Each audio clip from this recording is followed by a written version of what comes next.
take it off. That's clear. Like a makeup.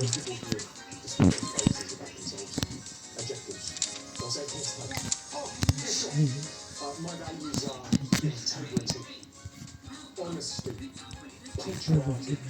My only weakness is that I'm a perfectionist. Right? I do things really well. Right?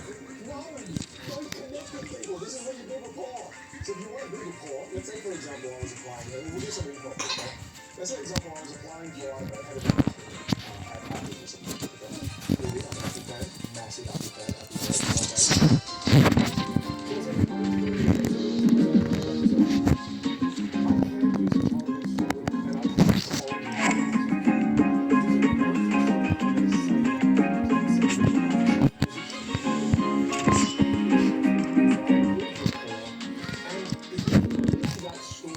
into the position that you're applying for.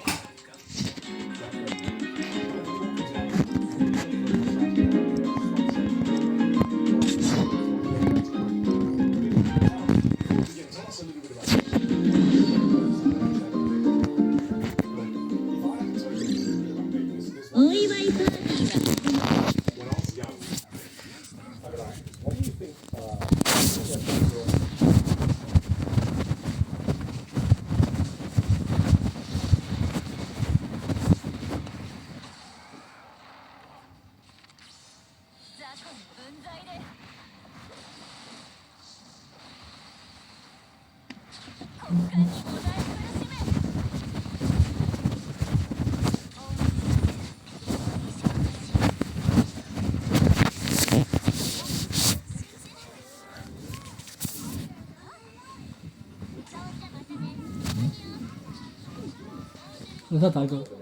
A PlayStation 6, well, close, love. It's love, and thank you, Brad, for being so transparent. But I wanted to find love, and Brad, I remember asking my dad for advice. And I asked my dad, I said, Dad, I want to find love, what do I do? And you know what my dad said to me? My dad says, looks at me dead in the eye, okay, you go, okay, no money, no honey, man. And I thought, damn it, Dad, that's really wise of you. It's wise like M&M. So I thought to myself, okay, how am I going to make money as a 13-year-old? And that's when I discovered eBay. And one of the things about me, Brad, is I'm an early adopter. So my friends didn't know what eBay was at the time. It was 1999. So I got on eBay, I borrowed my mum and dad's credit cards, borrowed, and I purchased 13 MVP plays and I sold them to my friends for double price. I love entrepreneurship. And as a result of doing that, I made double the amount of money. Parents were truly pissed off. But that set me off on a journey. It set me on the journey of entrepreneurship. And as an entrepreneur my entire life, I'm an early adopter. So whether it comes to MP3 players, whether it comes to the latest AI, one of the platforms I use is video. Video is a wonderful platform that can use AI to create music, or whether it's the Apple Vision Pro, I'm on it. I'm an early adopter. And I share this story about my past with you because that's why I'm applying for this role. Because I know that for someone in the head of innovation, you need someone that's not just saying the right things and talking about technology. You want someone who's actually an early adopter, who's living and breathing things that are just coming out. I don't wait until it's cheaper. I don't wait until it's been in the market for 3-4 years. I'm the first one waiting in line in that store. And when you release the Apple iPhone 16, you can bet your butt I'm going to be there at 6 a.m. I'm an early adopter. One perfect for the show.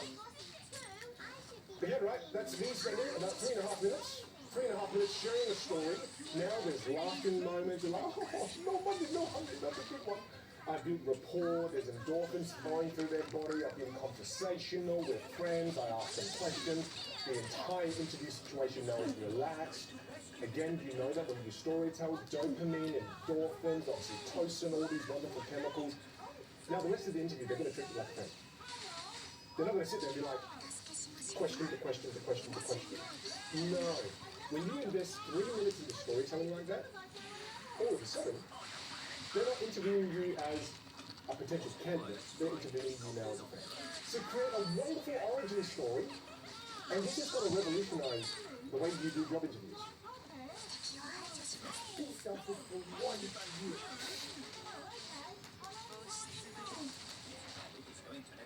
Christian, how are you? I'm doing so well. I was thinking I interviewed At the end of your job interview, the hiring manager is going to say to you, do you have any questions for us? Don't make the mistake of saying, no, I don't have any questions. Instead, ask this one smart question. Is there any additional information you recommend I read to learn more about your company while I'm waiting to find out the result of the interview? At the end of your job interview, the hiring manager... If you have a job interview coming up soon, make sure you watch this video. I have just completed a live job interview and I passed. Here's exactly what I said to answer the questions to get the highest scores possible. Welcome to the interview, Richard. Can you start off and tell me something about yourself? Well, first of all, thank you very much for giving me this opportunity today. Before I applied for the role, I studied the job description carefully, and I'm confident I have the skills, qualities, and knowledge to add value to your team. I am thoughtful, fast-working, have strong attention to detail skills, and I'm a great team player who supports his co-workers to achieve the team's goals.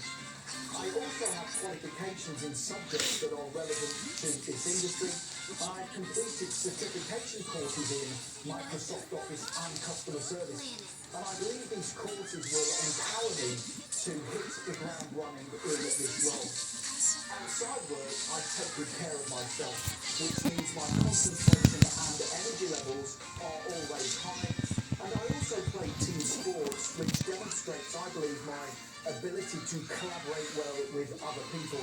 I also have a keen interest in self-development, and I want to build a long-term career with your organisation.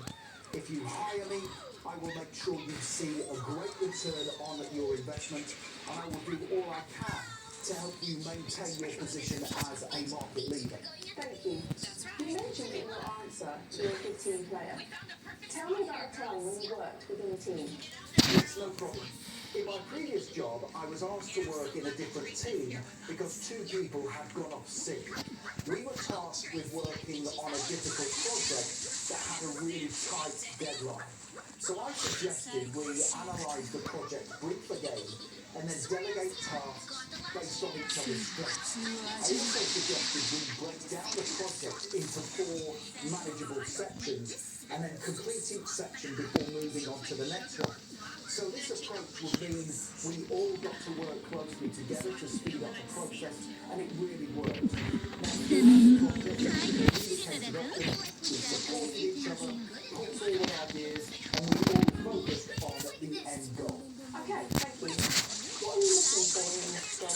In my next job, I am looking for several things. First, I'm looking for a positive team environment where everyone has a can-do attitude, they are ambitious and enthusiastic, and they embrace change with a positive mindset. I'm also looking to work for an organisation that is forward-thinking and has an inclusive work environment where there is opportunity for everyone. So, tell me, why do you want to work for this company? I want to work for your company because you are forward-thinking, innovative, and it's clear from the research I've carried out that you take advantage of the opportunities that are in this industry. I also want to work for your company because I have some experience of using your products and services. They are clearly created to a very high standard. I have high standards too, and you have really strong workplace values that align with my own. What are your greatest strengths? My greatest strengths include the fact that I am a good problem solver. I never leave problems for other people to deal with. I will take them on board to achieve a successful outcome. Other strengths include the fact that I am a good collaborator, so I fit well into any team, and I work closely with people to achieve the team's goals. Other strengths include the fact that I always take ownership of my professional development, which means you will always have somebody who is productive and a useful asset to your team. And finally, perhaps my greatest strength is the fact that I'm commercially aware. So I have a basic understanding of how a business operates, and I realise that you need somebody who provides excellent customer service to help you be the market leader, and always make sure that I take a cost-conscious approach to my work to help you save money. You say in your answer that one of your strengths is solving difficult problems. Give me an example. Yes, in my previous job, I was faced with a difficult situation to deal with. There was conflict between two of my co-workers, and their conflict was starting to affect the team's performance. So I decided to step in and mediate a resolution. So I met with my co-workers in private, and I asked them questions to establish the cause of the conflict. And I quickly determined that it was down to their different styles of working. So I then facilitated a conversation between them both, and I encouraged them to find an amicable way forward for the benefit of the team. Eventually, after several minutes of discussions, they agreed to focus on the team's goals, and they set aside their differences. Thank you. What's your biggest weakness? I would say my biggest weakness is I find it difficult saying no to people. So whenever people ask me for help, I always say yes, which sometimes results in me taking on too many responsibilities. However, I am aware of this weakness, and I'm being more mindful in situations like those to assess my workload before saying yes. Where do you see yourself in 5 years? So in 5 years' time, I still want to be working for your company, either in this role if I'm successful, or having earned promotion to a more senior level.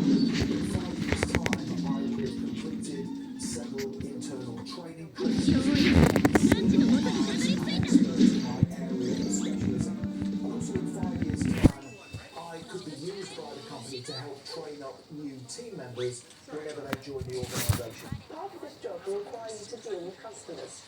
What's your definition of good customer service?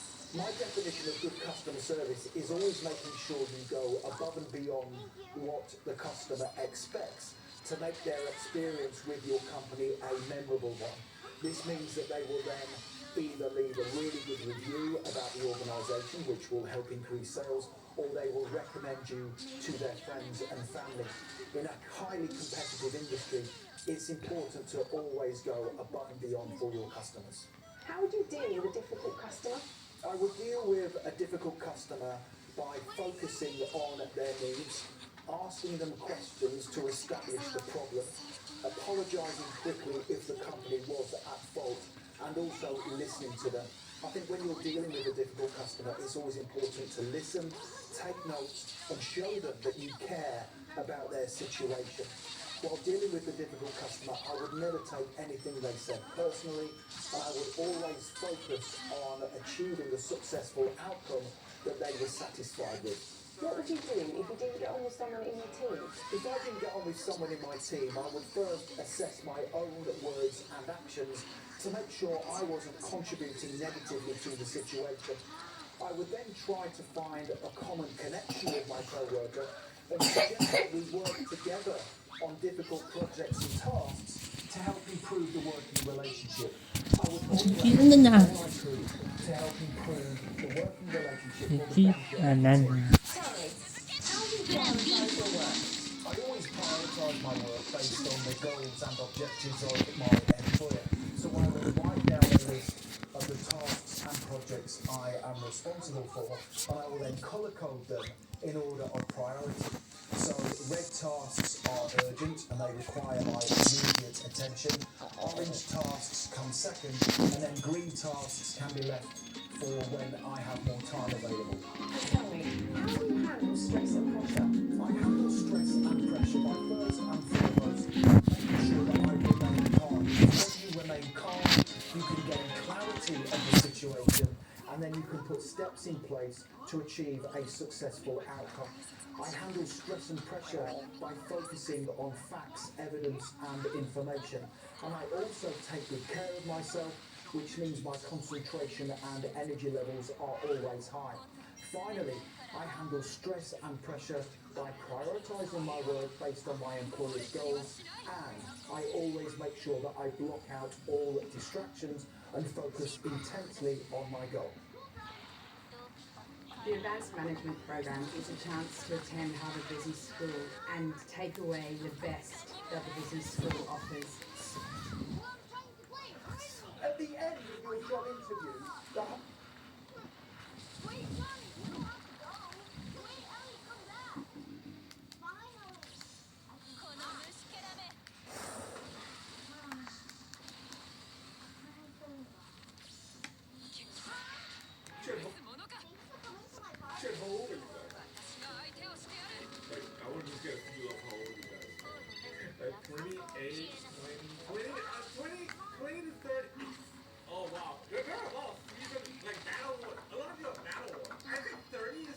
your dad award, you know?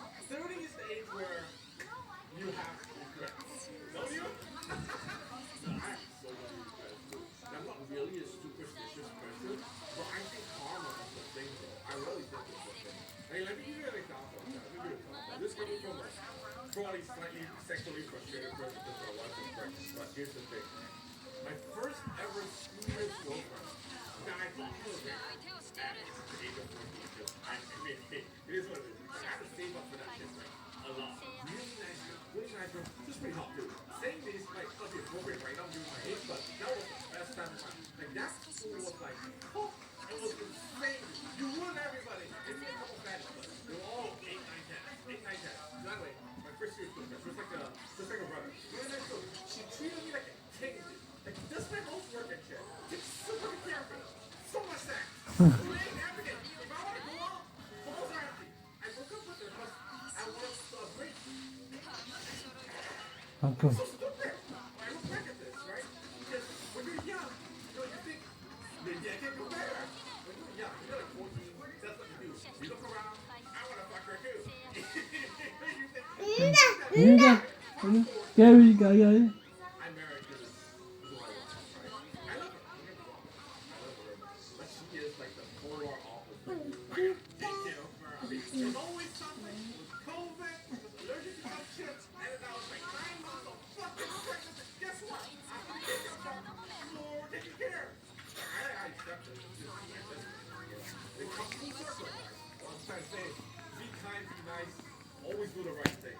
Give us more life. I mean, I talk about my wife and all that, but I can turn back time, you know. I buy Bitcoin. I 100% buy Bitcoin. Shut the fuck up, you do it too. You do it too.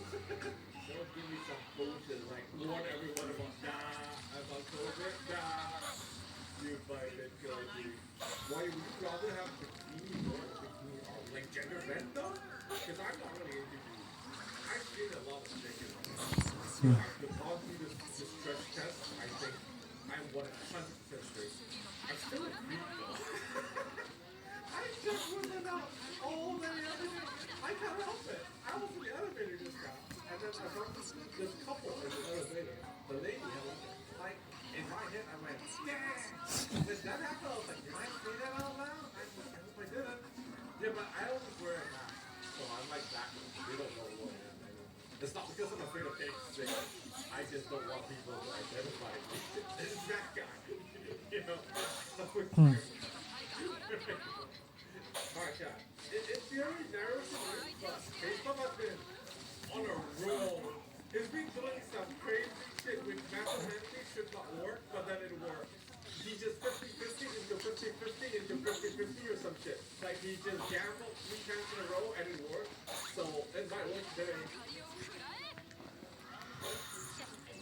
Okay, see now that's pushing it. See now that right there, that's pushing it. That's where you try to challenge RNG this, you know? You're like, this is where like God saves you from a life-threatening situation and then you ask him, can you also make me a millionaire?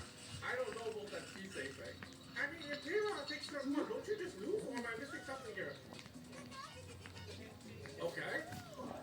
Yeah, but doesn't Hera and push up here? And doesn't Amit get provoked? Am I wrong? Stop right there. That's what I meant. So right here, Fire did it. It's going to be pushed up. Right? It's going to defense make a key save, isn't it? Yeah? And then, isn't it over? This is guaranteed crit. Fire Lilius has one guaranteed crit. You could have picked like a ranger that has guiding lights. You could have picked a key save. Okay, that's the opener right here. Lily